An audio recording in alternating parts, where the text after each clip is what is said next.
Okay, hey everybody, how you doing? Tekking and Barry here, back again with a My Hero Academia video. Today we're talking about Class 1A. That's right, the best of the best. It's funny, I feel like I've already talked about all the students of Class 1A, but I guess we're just doing it again. Like the kid that can control glue.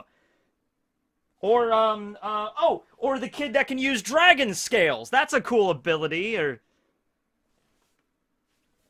We're doing Class 1B today, aren't we?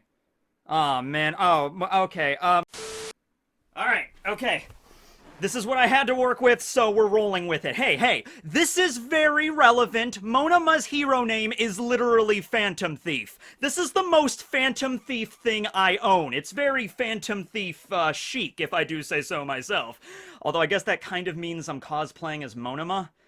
Ugh, okay, well, whatever. Anyway, yes, today's video, we're going to be going through all of the students of Class 1B. I had a lot of fun when I did all the Class 1A videos a few years ago, where I did all the little sketches where I dressed up like an astronaut for Urarakas and the Serotape guy for the Seros video. Those were a lot of fun, so I have all the props and everything back here. These will all be relevant at some point in the video. Let's just start off. I know a lot of other people have done videos on Class 1B's quirks and everything, but mine has props, and also JoJo-esque stat screens. Let's begin with Class 1B, student number 1, Yosetsu Awase, quirk, weld, hero name, welder. Yeah, you like the JoJo screens? I like the JoJo screens. There we go. That's not real fire. Okay, we actually got to see his quirk relatively early on in the story at the Forest Training Camp arc, along with Kendo and Tetsutetsu. It was actually indispensable at that one particular instance because Yotetsu was teamed up with Momo, and Momo had the idea to create a tracker to place on the Nomu, but how are you going to make sure it stays on the Nomu? It just doesn't remove it. Well, that's where Yosetsu Awase's quirk weld comes into play. As long as he's touching both objects, he can permanently weld them and stick them together, and the only way to undo the welding is for him to undo it. I guess there's other ways too, like you could physically break the thing that he welded together. With the case with the Nomu, he planted the GPS locator on the back of the thing, so I guess the only way to remove the locator would be like to cut out a chunk of the Nomu. But the villains never noticed, and it was a good thing they never noticed because it was that tracker that actually led All Might and the rest of the top heroes to the villain's hideout, to the bar with Shigaraki and where Bakugo was being kept. So very useful ability there. Also, ever since that night, Yotetsu's had a bit of a crush on Momo, so we'll see where that pans out in the story. In his hero outfit, he's got like a steampunk blacksmith thing going on with the plate body, and he's got a satchel filled with like a bunch of metal objects to fuse to villains, like, you know, metallic cylinders and stuff. He used that to fuse Bakugo to like the girders and stuff in the testing area. Now, Bakugo's Bakugo, so he was able to break through it, plus with the help of his teammates and everything. But imagine if you're a villain, right? You're a villain robbing a bank or something, and you're leaving the bank, and all of a sudden, I am Welder Man! Actually, it's just Welder. His hero name is just Welder, which, hey, it describes what he does, so if it's not broke, don't fix it, right? Actually, if it is broke, you can fix it because he's the welder. There you go. So he just shows up out of nowhere. All he has to do, in theory, is just touch the villain's foot and then the ground, and then boom, they're like permanently bonded to the cement or the asphalt, and they can't leave, okay? So there you go. Pretty simple. And he seems to be very quick with all that stuff. That's why it's called construction done quick. Probably of what, like, most of his training was focused on, you know, handling all of the metal that he's running around with, so he probably has to have a decent amount of endurance to carry all that stuff with him, plus the plate armor and everything.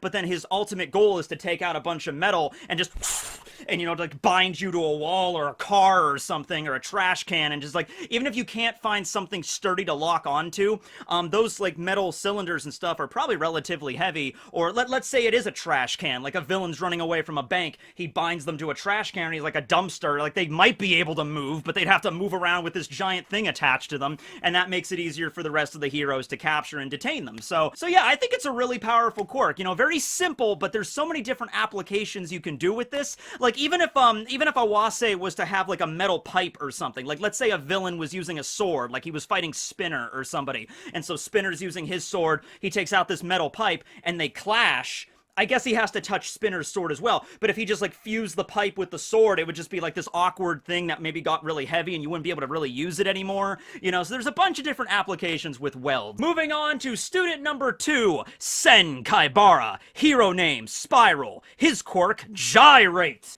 That's what the drill's for. Actually, this one is terrifying because his quirk is also a very simple one. Just allows him to spin parts of his body. So he can take his fist and then has a spinning punch, you know, something like that. But as part of his hero outfit, most of it looks pretty normal, right? So it's like, oh, okay, what really is crazy? He has kind of like a spiral aesthetic going on, which makes sense given the ability and all that stuff. But no, he has like little drill bits and stuff that he puts on like the ends of his fingertips, and then he spins the fingertips like drills. So quite literally, he fights, you know, with his fingers outstretched like this, and like, you know, you have to deal with that when you're basically fighting him, like 10 drill bits all coming at you, spinning wicked fast. That'll freaking kill somebody, all right? If he hits like a crucial organ or like an artery, if he stabs you, that'll burrow right through you unless you have some kind of hardening quirk like Kirishima or Tetsutetsu. So I was seeing the scene where Sen Kaibara was fighting against Ojiro, and Ojiro's using his tail, and he's like in a lot of pain because Ojiro's like, damn, I can't block this with my tail. And I'm just imagining like a bunch of like razor sharp drill bits like digging into Ojiro's tail as he's fighting him. That's pretty brutal, okay? Oh, and by the way, I should just bring this up now. When it comes to the little graph in the corner of the screen, the JoJo-inspired, like, stand power graph, so some of those stats, like, range come from, like, actual My Hero Academia data books, but other stats I basically just made up as I went, you know, what I thought was the most fair, so don't take that too seriously. That's mostly just to make it look cool, right? So, yeah, but that's Sen Kaibara. Hero Spiral, and he's got, gyrating death drill fingers, and I guess even he could go even further than that. You could replace your entire hand with like a giant drill bit and then spin that around. Or I guess he could turn his entire body into a drill, right? Like have combining, like he's like Gurren Lagann is probably his favorite anime, but take like 2 combining drill bits and put it together like this and spin your whole body right through the freaking ground and you can tunnel places. I mean, there's a lot of applications there, but yeah, it's pretty dangerous to fight against somebody with like razor sharp drill bits, okay? Actually, speaking of razor sharp, our next student is Togaru Kamakiri. Hero name, Jack Mantis. Okay, that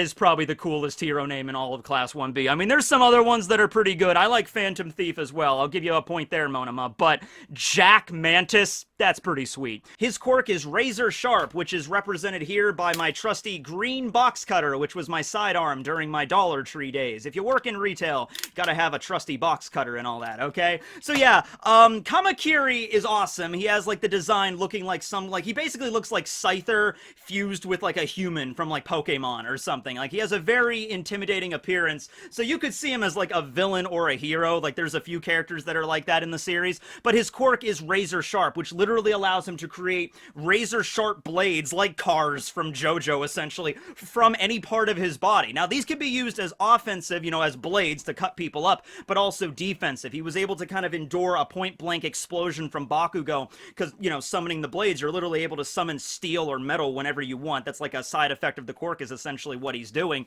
to block the attack to protect himself. He can also, I think, you know, shoot blades from his feet to like propel him or like hold on to like really rough terrain or stuff like that. Very useful ability, very sharp ability, and much like Sen, it's just like when even you're fighting in a training kind of environment, which is what Class 1A and Class 1B were doing in this arc, these are razor sharp blades that like he's using to fight with. I mean, like, once again, that'll freaking kill somebody if you're not careful, which I guess that adds a whole other layer of complexity, because when you are a hero, your job is not to kill the villains, it's to bring them in. You know, you never resort to that unless it's like literally a situation which, well, I'm not going to spoil that for anybody that's watched the anime, but things can get pretty intense in My Hero Academia. Let's just leave it at that. But yeah, so that's like a whole new layer of it where I have to use my blades you know, in a very, you know, safe way. Even when I'm fighting a villain, I can't just like cut their head off and just like, you know, Freddy Krueger decapitate them, you know what I mean? I have to be careful with this. I have to be careful how I use my blades. So probably like Vanguard, you know, he would be part of a hero team, and it's like, there's villains robbing the bank. Okay, I got this. Shing! And then he goes and clashes with the villains, keeps them at bay, but not actually like killing them, and then the other heroes come in and like, you know, subdue them or restrain them or something like that. But it's a very useful ability. He could basically summon swords whenever he wants. This is anime, so it's pretty powerful. Student number 4, Shihai Kuroiro, Vanta Black, and his quirk is dark. So Kuroiro is a pretty cool character. First off, Vanta Black as his hero name I think sounds really cool, because there's a V in it. I think Vanta Black is the name of like a type of black paint, like a super really like, you know, like I think I saw somebody once on YouTube use like a super bright flashlight to see if it would absorb into the Vanta Black or if it would just disappear. So I couldn't find anything like that, but I just like, this is just generic jet black paint, and so some black construction paper back here. But yeah, so Kuroiro, the whole thing about the fight between Class 1A and 1B in that particular instance, the second round, the most interesting thing was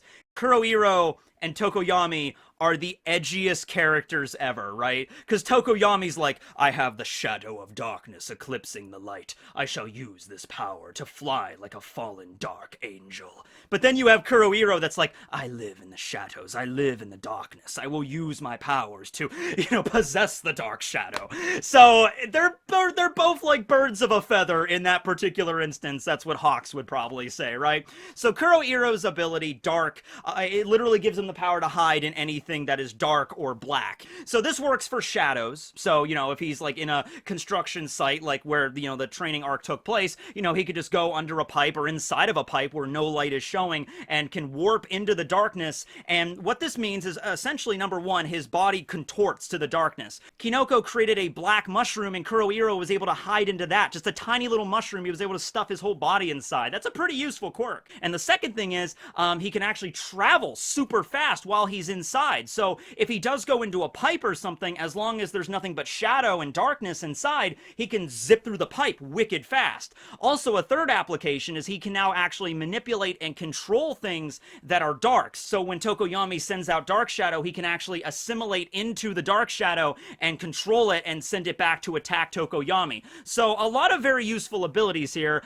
I would assume Vanta Black would probably do most of his hero work at night, because during the training arc, it was during the day and everything like that. And yeah, even during the day, Tokoyami and Kuroiro can still pull off a lot of moves, but at night, that's when Tokoyami's power with Dark Shadow really shines. Hey, that's a fair statement. It shines in the darkness, and the same thing with Kuroiro. Like, honestly, at nighttime, like under a new moon, Kuroiro would be pretty much like, what would you do? How would you even stop him at that point? Okay, so these villains decided to rob a bank at midnight during a new moon. They would get the shit beat out of them before they even knew what was going on. They'd be like, bring the money over here. Man, it's really dark out. They'd just be zipping around and just decimate them and just like, okay, that was good. That was good. We had a good night. Okay, cool. I'm gonna get out of here. You know, and then he goes and he leaves. He's a very soft-spoken individual, kind of creepy at times, but yeah, that's Kuroiro Shihai. Next up, student number 5, Itsuka Kendo. Quirk, Big Fist. Hero name, Battle Fist. Oh, Kendo, you can do it! Hold on, I have another one over here. Hold on. Go, Kendo! She is the class representative of Class 1B, so just like Momo, well, Momo is not the class representative, that's Ida, but she's like the underclass representative and stuff like that, like the second in command or whatever. So Kendo is the class representative, and she's a little jealous of Momo because Momo is super intelligent, and she also has the quirk that allows her to literally make anything. And so she kind of aspires to be like Momo, and she's sort of in that role, kind of the same way that the students of Class 1A look up to Momo, kind of the same thing how they look up to Kendo. And it was stated multiple times that, like, if it wasn't for Kendo, we would basically just be all under Monoma's thumb, essentially. He would be the one that would have, like, bossed us around, and he would have been the leader because of his personality, right? But because of Kendo and her personality, she's like the big sister of Class 1B. She'll, like, you know, smack down Monoma when he's acting up. Like, haha! Class 1A! You think you could defeat us in a chess competition?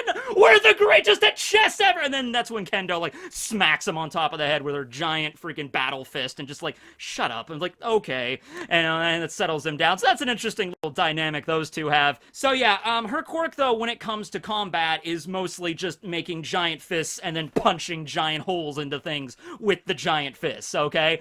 We saw that against Momo, where Momo was, like, crafting all these shields, and then even, like, a steel shield, you know, Kendo, with her power, was just busting through them like they were freaking crepe paper. It wasn't a big deal for her, all right? So her quirk is definitely something like, you know, villains are robbing a bank. Boom! boom, just punch the ground and it just levels the street and they're like, oh, they fall down. Or she could use it to like pick up a car and throw it through a window. I mean, like, there's applications here to this, right? Also, I mean, like, it adds a little bit of intimidation, right? Because it's like, you walk out of the bank and it's just like, all right, we're gonna get out of here. And then you just see Kendo with the giant fist coming right at you like Saitama, like, death! And you're like, actually, you know what? Just leave the money. I'm out of here. I can't deal with this crap today.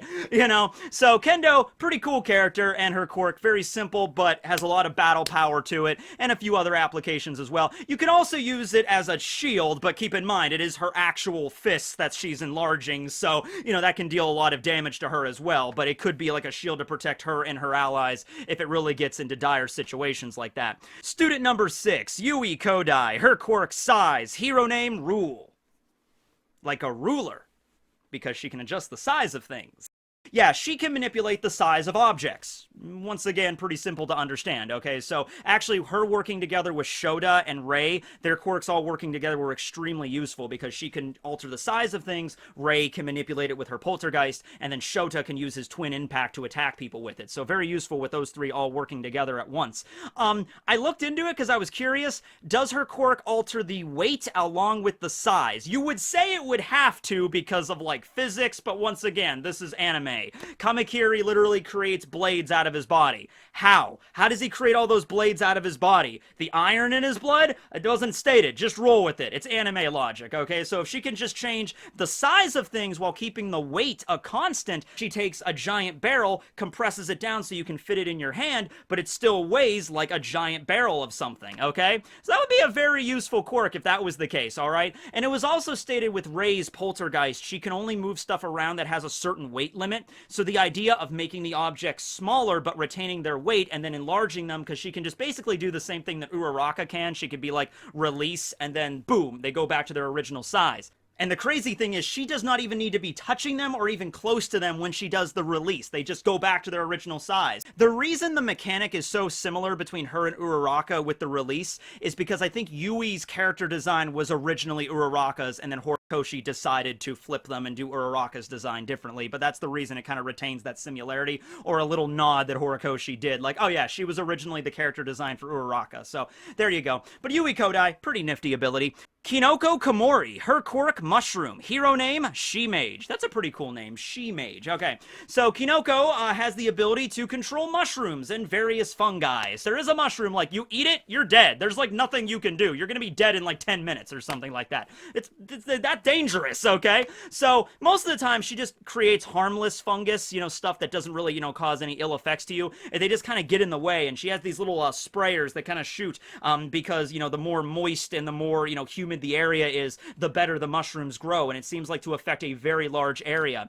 She cannot turn off the mushrooms, like she can't make them all just disappear, but they go away on their own after about an hour or two, okay? So, yeah, and also, she's pretty much the whole reason why Class 1B won that second round, okay? Because Tokoyami and Momo, they were really pulling it together. Could she just create any species of mushroom at any time, at any place? Because that's pretty overpowered. I didn't have time to go through a list of every single mushroom species that exist, but like I said, there's a lot of them that are very toxic to humans, okay? There's ones that'll probably just irritate your skin or your eyes, or in the case with your lungs, you know, get in your lungs and you can't breathe. And so she's like, oh, don't worry, Tokoyami, you'll be okay. Here, have a throat lozenge. And you'd be like, thank you very much. You know, and eventually the mushrooms do dissipate, so it's not a lasting effect, but, you know, she could probably create, like, if she was really serious, or if it was a situation like everybody was gonna die, she could do, like, her ultimate technique, like, mushroom, mushroom, and then create all of the most toxic mushrooms on the entire planet to just pop up all around them. They can sprout on the villains as well, inside their bodies and their mouths and stuff probably, and just create the most toxic mushrooms and then just drop them right there, okay? As a last resort, she might be able to do that. As a hero, of course, she wouldn't, but it does seem in her wheelhouse that she could utilize that ability. This thing is a lot scarier than you think, summoning mushrooms, okay? In the episode, she just created harmless ones, and so they're just, like, sticking to you, and they're like, oh, man, can't really move around too much, you know, mushrooms popping up all over your body. But, yeah, make no mistake, Kinoko is absolutely terrifying. Yeah, Student number 8, Ibara Shiozaki. Her quirk, Vines. Hero name, previously it was Maria, and now it's just Vine. So her hero name is Vine, and her quirk are Vines. Okay, so Ibara, I think, might have been the very first Class 1B student we got to see their quirk during the Sports Fest. So even before the training arc, okay? So Ibara went up against Kaminari, and he used his electricity, hoping to end the fight in one move, because he's thinking, oh, it's a one-on-one fight. Well, if it's one-on-one, all I have to do is like an indiscriminate shock, and then I win. And so Ibara was just like, oh, you follow the path of sin. I regret I must eliminate you. And then she summons a crap ton of vines and snares him in one attack, insulating the electricity and defeating Kaminari like that.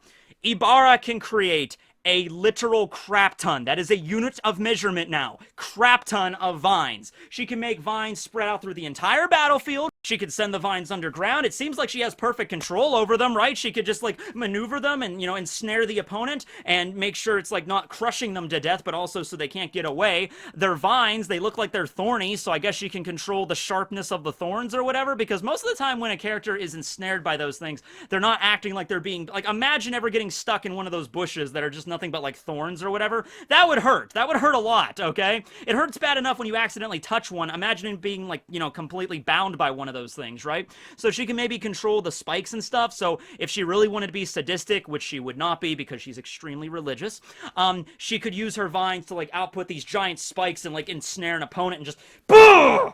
You know, just crush them and, like, blood just juices.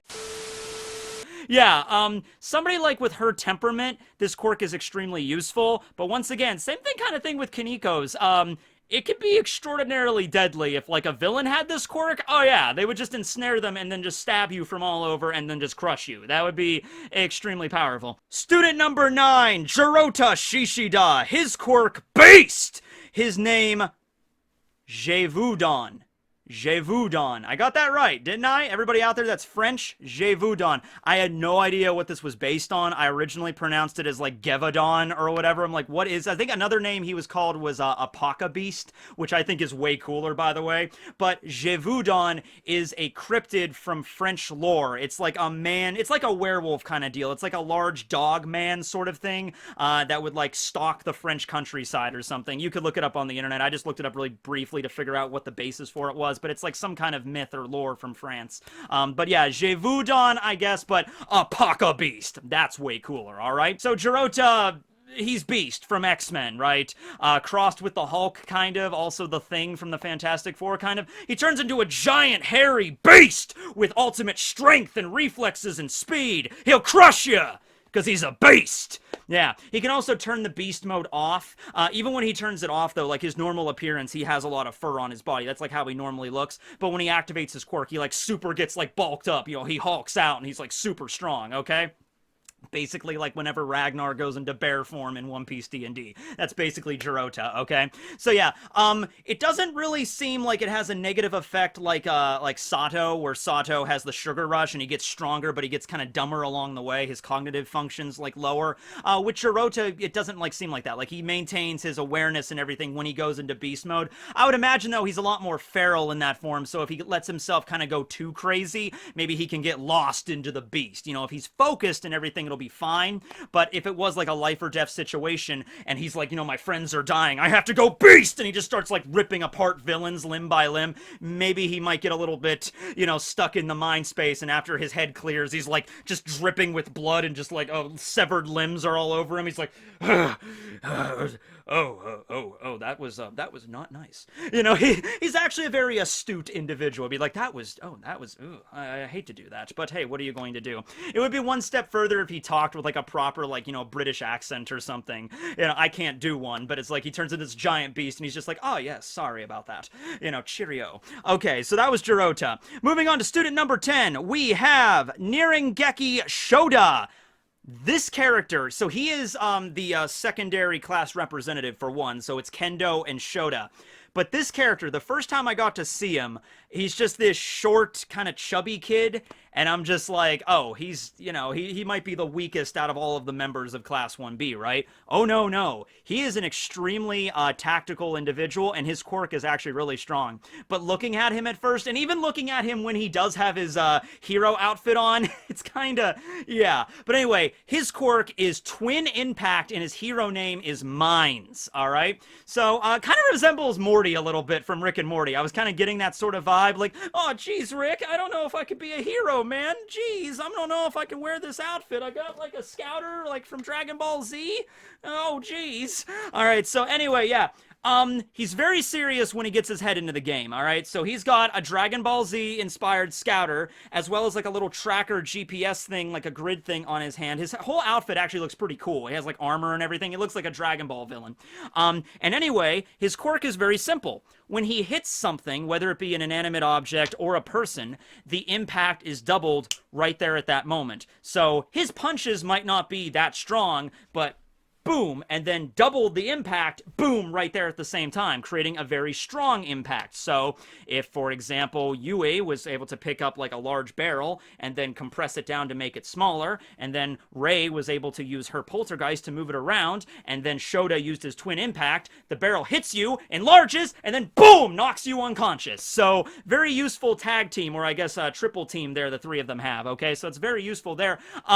A bunch of applications to this, honestly. Like, you can just do it with a simple punch and increase the impact there, or take a hammer or some kind of weapon and smack them with that, and that would double the impact. I guess if you want to go even more insane with it, you could be like a situation where he could be like driving a car and like double this impact, you know? Like, I'm going very dark into a lot of these quirks. Like Jurota ripping people apart, Ibara like strangling people with her vines. These are going very, very intense, but I just want to throw out there, these quirks are extraordinarily powerful. A lot of them are very simple to understand, but when you go to the next level of it, it's crazy. I keep picturing, like, if villains had these quirks, how devastating they would be, and a lot of them would. Class 1A as well. Like, if a villain had Sue's frog ability, like, we would be dead already. Like, none of these characters would still be alive. But yeah, a lot of these quirks are pretty strong. You know, like, you could look at a lot of applications here where these could result in, like, death. So, yeah, but yeah, I like Shoda. He, like, you know, he's like, you know, I might be short and I might not be in the best physical health or whatever, but you know what? I'm a hero. I got this, okay? And I might be kind of soft-spoken, but when the heat's on, let's do this. He's just like, all right, and he has like a little, like a radar thing on his hand so he can keep track of the things that he's using his twin impact on. I don't exactly know how they keep track of it. Like, if he hits something and it moves, like, how does it keep track of it unless he puts a tracker on it? I'm not sure, but it's anime. It works. He has a radar dish and it connects to things, so he can send a bunch of objects out that he used his twin impact on, and he can keep track if they get hit or get knocked out or something like that. And he's like, okay, the enemy's over there and over there. So very tactical kind of individual. And I feel like, you know, My Hero Academia, you know, there's anime and stuff, so there's probably a Dragon Ball equivalent in My Hero, so that's probably where he got the idea for the scouter and everything, which, you know, Shoda, what does the scouter say about his power level? It's, I think it's like over like 9,000. What was that, Shoda? It's over 9,000. Stop it, please. I'm just gonna go sit down now. Okay. Student number 11. We have Pony Tsunotori with her quirk Horn Cannon. Her hero name Rocketti. Okay. So this one is like a little bit like, okay, I didn't have a pony. Sorry. I'm not gonna go out and buy a pony for the purposes of this video. But we have this cow skull. And cows are like ponies, right? Yeah, sure. And it's got horns, and that's the whole point of Pony's quirk. Okay, so Pony is one of the students that actually came from UA from a different country, so she's like an exchange student kind of deal. It's actually very interesting. We have Aoyama, who's from France, and then we had Hiryu Rin, also from Class 1B, that came from China, okay? And then Pony is from America, so that's pretty neat. Sometimes she'll speak in English, you know, when she's really, like, flustered or whatever, or dealing with, like, a really tough situation there. So, she, because of her quirk, basically turns her partially into a pony, so she's got like kind of like pony-esque features, like her legs and everything, and her quirk is Horn Cannon, which I just realized ponies, and horses for that matter, do not have horns. I just got that. That's kind of weird, isn't it? Yeah, just a little bit. But anyway, horn cannon. Okay, she can fire off her horns like cannons. However, she can actually control them, and she can control up to 4 at a time. So she can actually separate the horns from her body and then actually step on them, and she can use them to fly. Kind of like how Tokoyami uses Dark Shadow to float around. So, is there any way that Pony could use this ability to horribly maim or kill somebody? Yeah, probably. She could just riddle you full of horns. I mean, they're pretty sharp. One of the caveats that is stated that in order to keep this quirk working in optimal efficiency, she has to maintain her horns constantly. So she has to make sure to shave them and shine them. I guess buy horn wax at the store. I don't know, but yeah, she uses that. And so she has to manicure them and make sure they're in good tip-top condition. As I think it was stated, she can only control like 4 horns at a time. And yet, I think in the anime, we see her manipulating 6 or more at a time. Like, she was flying around on 2 of them, and then she sent, like, 4 of them after Shoji. So, yeah, these horns can move wicked fast, and they can lift a lot of weight as well. Usually what she would do is, like, have the horn, like, pierce part of their outfits, like their clothing, and then lift them up, and then, like, send them flying away a long distance, okay? And they can lift you up and everything like that. Also, the horns are, like, they're not as curved as this. They're more straight, with, like, grooves in them and whatever. So they can actually hit you kind of like this. So it like traps you like this and then whoa, and it sends you that way. So yeah, the horns are pretty dangerous and could be deadly as well. I mean, she could just aim for your neck or whatever, but yeah, that's not how heroes do things. I'm just saying, you know, it's just, Class 1B, man, could be a villain organization. I think they'd be really good at their job, okay? I'm just saying. Student number 12, Kosei Tsuburaba. Quirk, solid air. Hero name, just Tsubara. So he's one of those students that hasn't decided yet on a proper hero name. He's actually the only student in all of Class 1B that has not.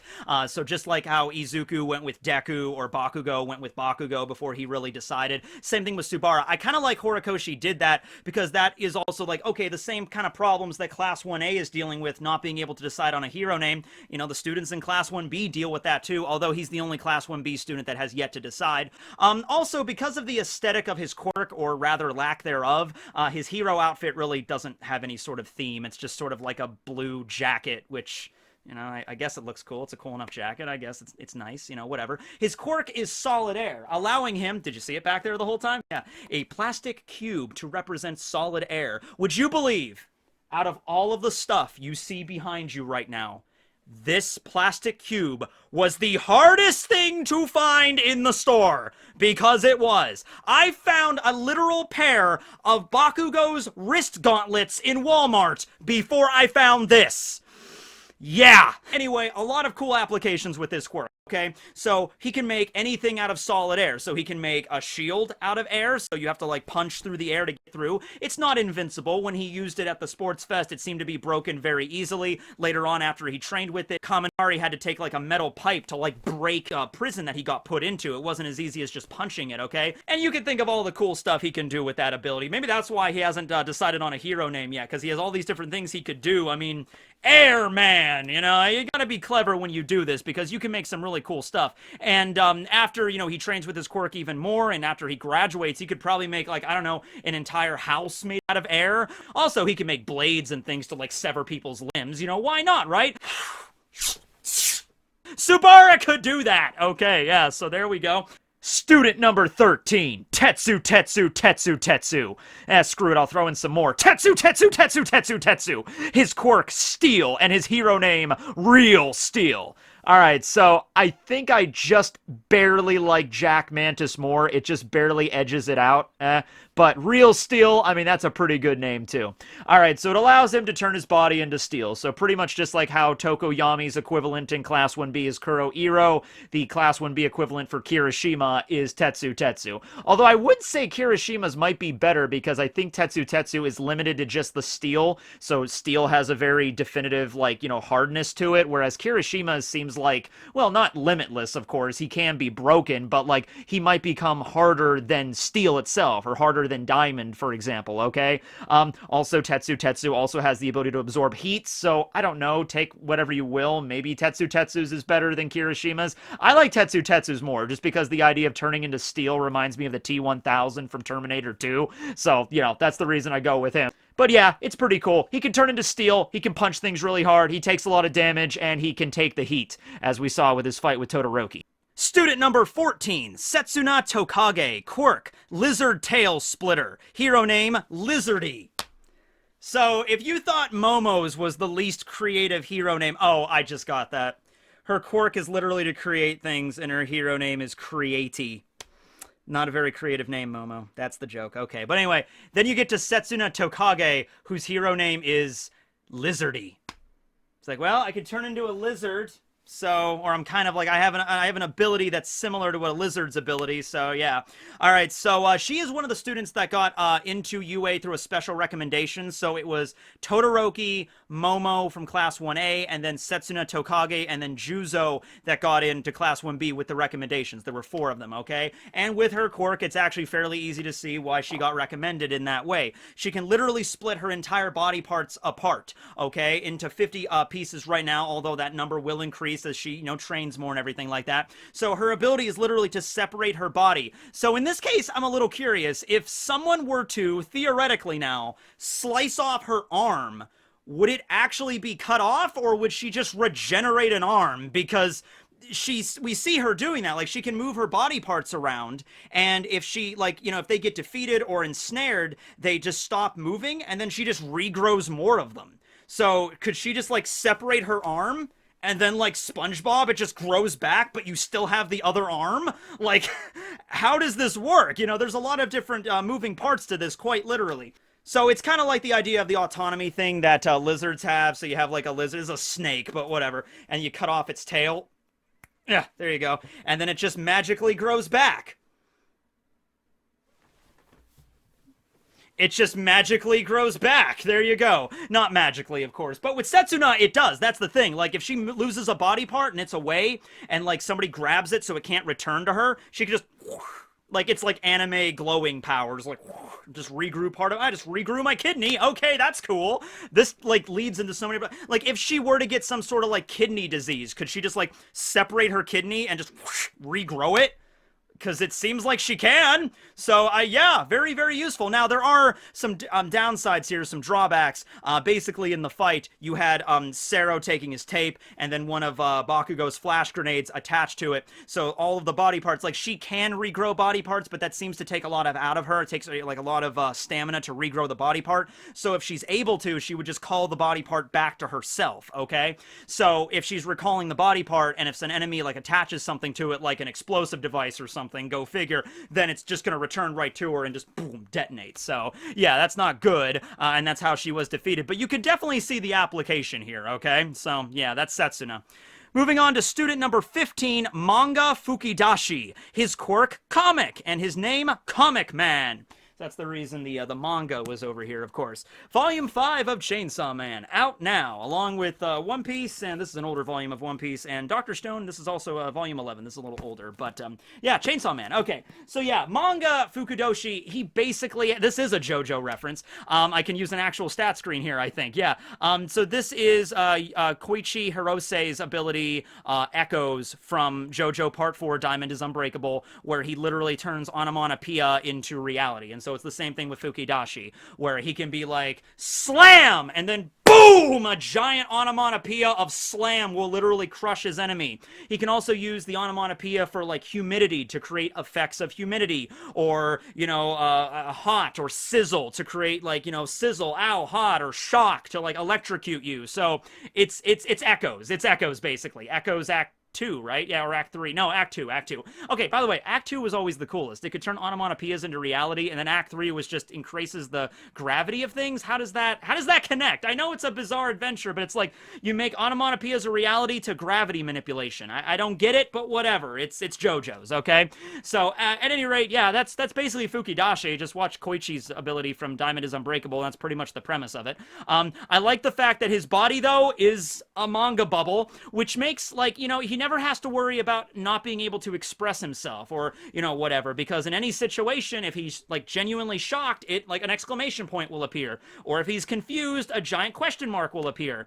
I'm guessing that when he talks, maybe the script appears, so it's like text-to-speech, so if you, are in a crowded area and you're talking to manga, and it's, you can't hear him, he's like, oh, hold on a second, it's just like, hey, do you want to go and grab something to eat over there? It's like, it just appears right there on his face. I'm curious looks at what the rest of his body looks like, I don't think it's like all a manga bubble. I think it's like a normal body, and it just doesn't end here at the neck, and then just a manga bubble comes out. Like, where does it end and begin? I don't know. But he's certainly the most interesting, like, in appearance out of all of Class 1B, out of all of the students. Because I remember at the very beginning of My Hero Academia, when we first saw sketch artwork of all of the students, Manga was the one that stuck out the most. Literally a character with a manga bubble for a head.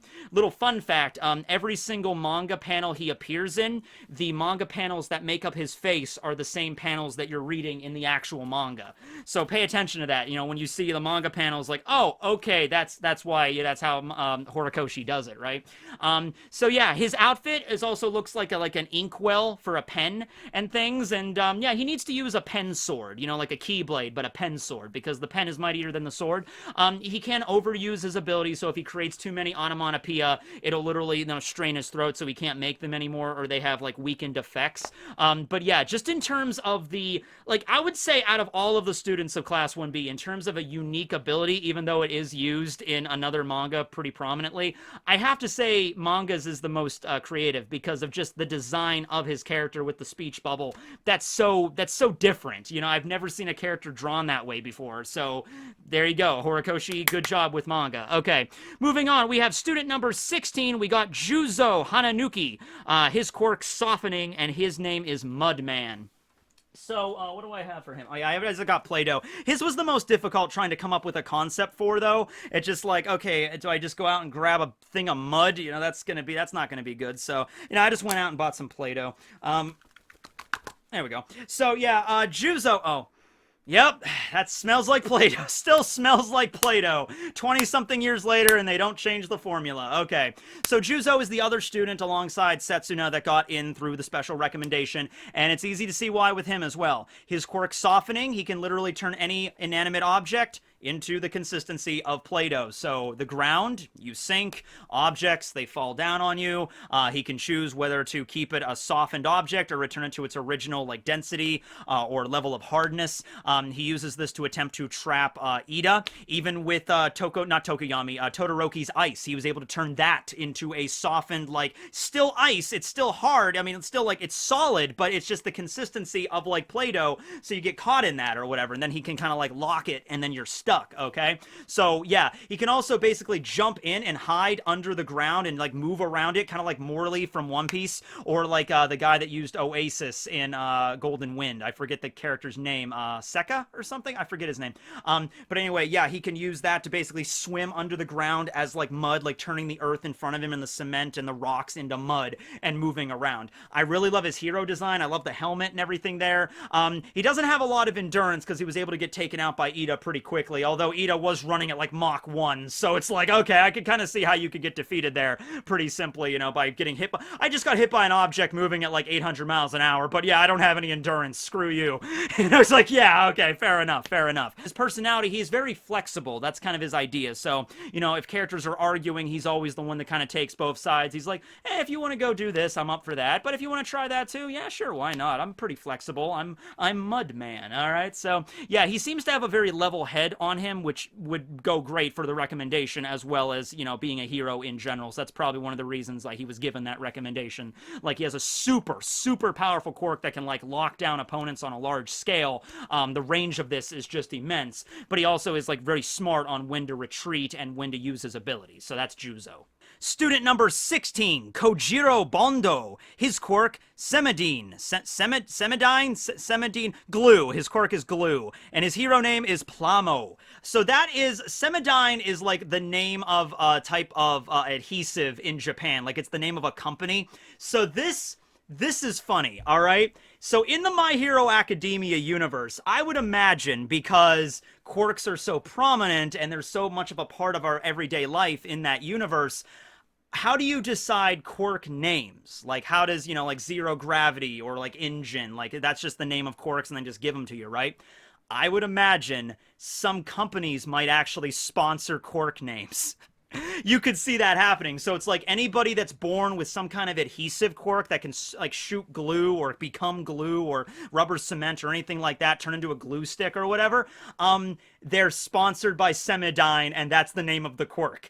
It would be like if you had a quirk that can turn your head into a hamburger, and it's like, all right, you now have the McDonald's quirk, brought to you by McDonald's, you know? Or it's like, you know, you have the ability to shoot water out of your hands. It's like, welcome, you have the Deer Park quirk. Or Aquafina, you have Aquafina, brought to you by Aquafina, you know, that would be, I could see that in the My Hero Academia universe, right? So anyway, Kojiro seems to me like the Coda of Class 1B.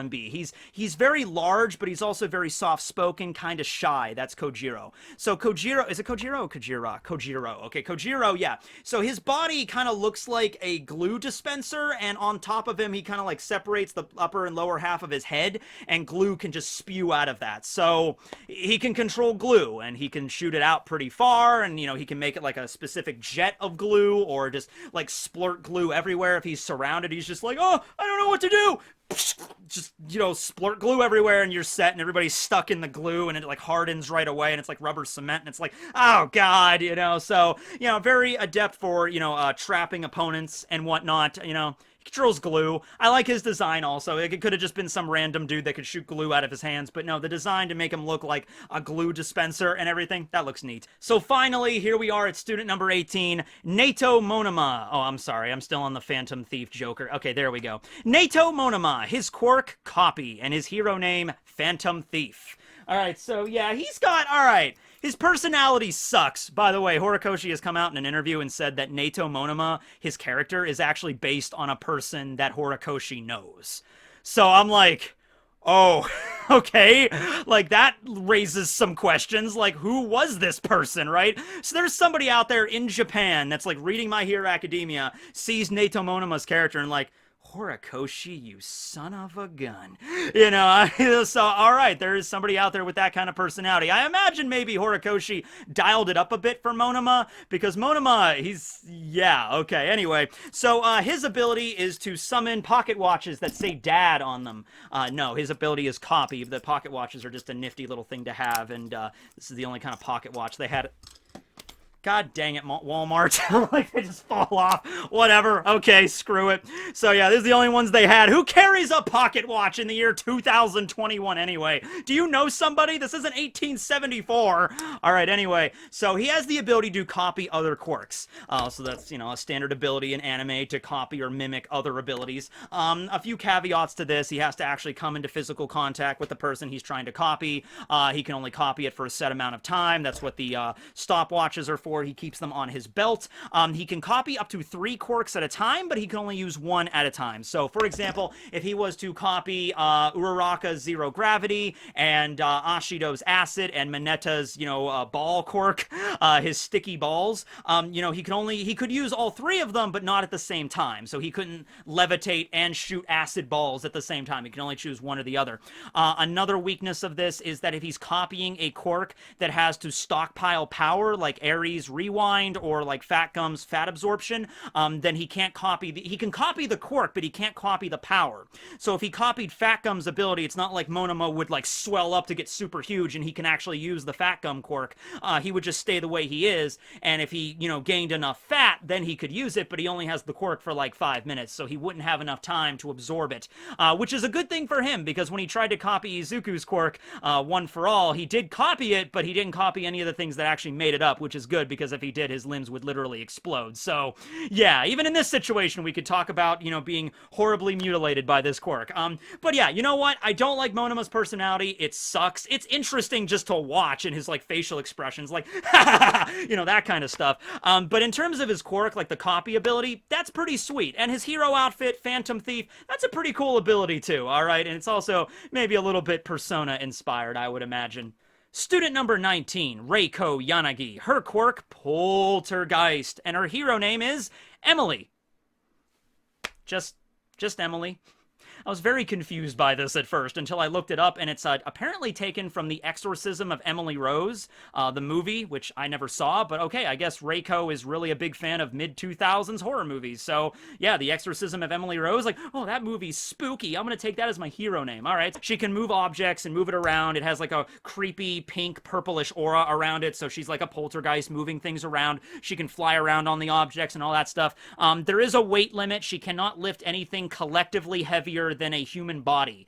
That is very, very specific. I don't know if it means her human body or like an average weight of a human body. Like, I only weigh like 125 pounds, which being able to lift 125 pounds of items and just to throw it around and telekinetically mess with your opponent, that seems pretty useful, I would say, to me. So yeah, she could pick up nuts and bolts and just like throw them at the enemy to distract them or hit them, or she could pick up a railroad spike and just, you know, maybe do something like that too.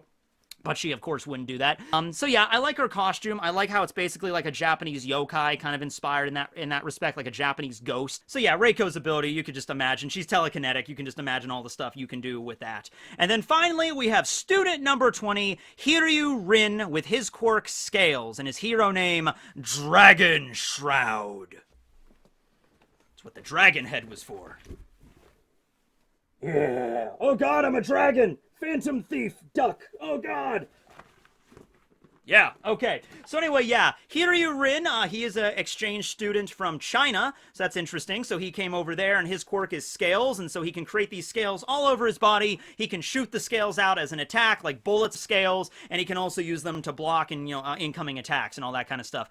We haven't seen him use, like, cover his entire body with scales. Maybe that's what he's working for. Maybe he can only cover, like, his hand to begin with scales, and then, like, punch people and, like, shoot them out with, like, his fingertips, and now he can kind of make scales all over his arms and, like, all, like, his legs, and maybe at his full power he can cover his entire body like scales, so he kind of looks like a lizard man or something, and like attack the enemy and like rip them to shreds with his razor sharp scales. So yeah, we're just gonna keep with that theme near the end. So yeah, that's Hiryu Rin, and I just have to mention his hero outfit because it's based off of a Chinese vampire, which I actually already knew that because I watched Jackie Chan Adventures growing up. But yeah, Chinese vampires are interesting. They're vampires, but they have these tags in front of their heads, and then they hop around. Like, they literally have to have their hands out, or their arms outstretched, and then hop around to attack you. So, a little bit different than Dracula or Alucard. Or, imagine Alucard, except he had to hop around everywhere. But that's where the basis comes from. And then he also has, like, the scale attacks, you know, scale bullets and shields. And so, you know, there you go. And it's pretty simple, but once again, with most of these quirks can be summed up with simple, but extraordinarily deadly. Okay? So, yeah. Anyway, that's all of the quirks in Class 1B. This was a very long video, but I hope you all enjoyed. It was a lot of fun getting all these props and whatnot together, certainly. Who is your favorite student in Class 1B, and which is your favorite quirk? They don't have to be, you know, exclusive as the same thing, of course. You know, like for me, I really like Kamakiri and, like I said, Hiryu Rin's designs, but when it comes to quirks, I really like Monoma's, even though Monoma sucks, but his quirk is cool, right? So anyway, yeah, hope you guys enjoyed the video. I gotta clean all this crap up, but yeah, you guys have a good one. Tekking and Barry, signing out.